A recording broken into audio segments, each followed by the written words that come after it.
アップでなになに、あらゆるパルの攻撃ダメージが全て半分になっていた不具合を修正。ほなアグニドラますます最強やんけ。どうしてすぐ死んでしまうん？てかこれベラルージュの火力も倍になってもうてる。うわー、こんめし MDS です。先日は日々開発を頑張る運営様に対して大層お煽り申し上げたこと、ここに謝罪させていただきます。強いです。大変申し訳ありませんでした。いや実際火力2倍はえぐい。修正前までプレイヤーは微動だにしなくてよかったんだけど、今は普通に避けないと死んじゃうし、アグニドラでも勝てなくはないんだけど、ベラルージュが第2形態になった途端アグニドラ君死にまくってめっちゃプレイヤーが狙われる。これはしんどい。ということで新しい編成だ。言わずと知れた最強種族値グレイシャドウ。難易度ノーマルのベラルージュ極みに15匹ぶつける様子をノーカットでお届けするよ。事前準備とか基本的なところは前回の動画と同じだから、そっちも参考にしてみてね。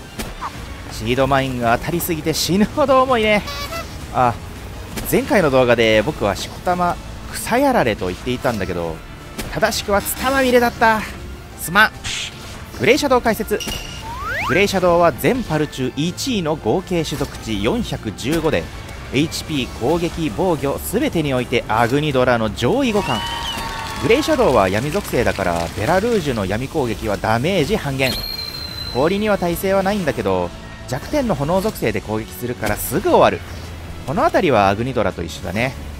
この技のタイプ一致ボーナスがない代わりに素の火力が高くて耐久はずっと高い。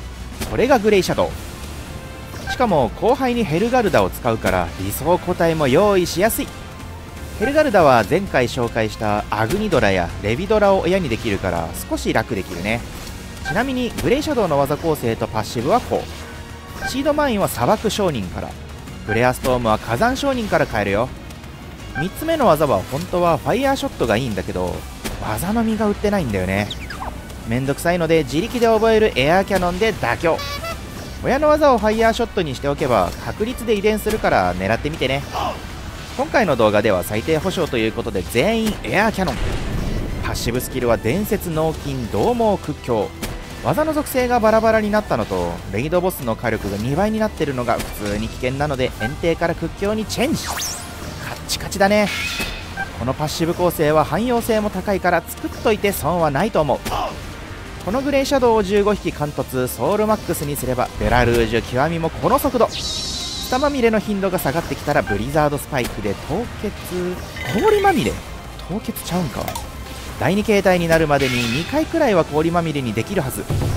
ただしツタまみれ中に氷まみれにするとツタまみれは終わっちゃうから気をつけてね。ツタまみれは10秒、氷まみれは3秒継続するよ。特にツタまみれ中のロケランダメージはとんでもないからミスらず打ち込みたいね。第2形態になると炎属性じゃないグレイシャドウは凍っちゃうんだけど、こっちは数が多いからね。3秒くらいは問題なし。それどころか炎技の火力に注目。この削り速度やばくない？属性不一致でも圧倒的数値の暴力で無事ベラルージュ極み討伐成功。記録は2分37秒。早いと思った人はぜひ高評価チャンネル登録もよろしくね。ちなみに前回紹介したこの花うさぎ山西にある谷のフィールド、ボスが壁に埋まるとグレイシャドウが攻撃しなくなって結構なタイムロスが発生するんだよね。ボスがスタックさえしなければ完璧なのに。そういうわけでタイムアタックしないのであれば平地の方が安定しやすいかも。安定させたい人は平地も試してみてね。みんなレイドボスは倒せたかな？レイドボスと戦ってみた人はどうだったかコメントで教えてね。僕は無事簡単攻略に成功したので先ほどの運営に対する謝罪は撤回させていただきます。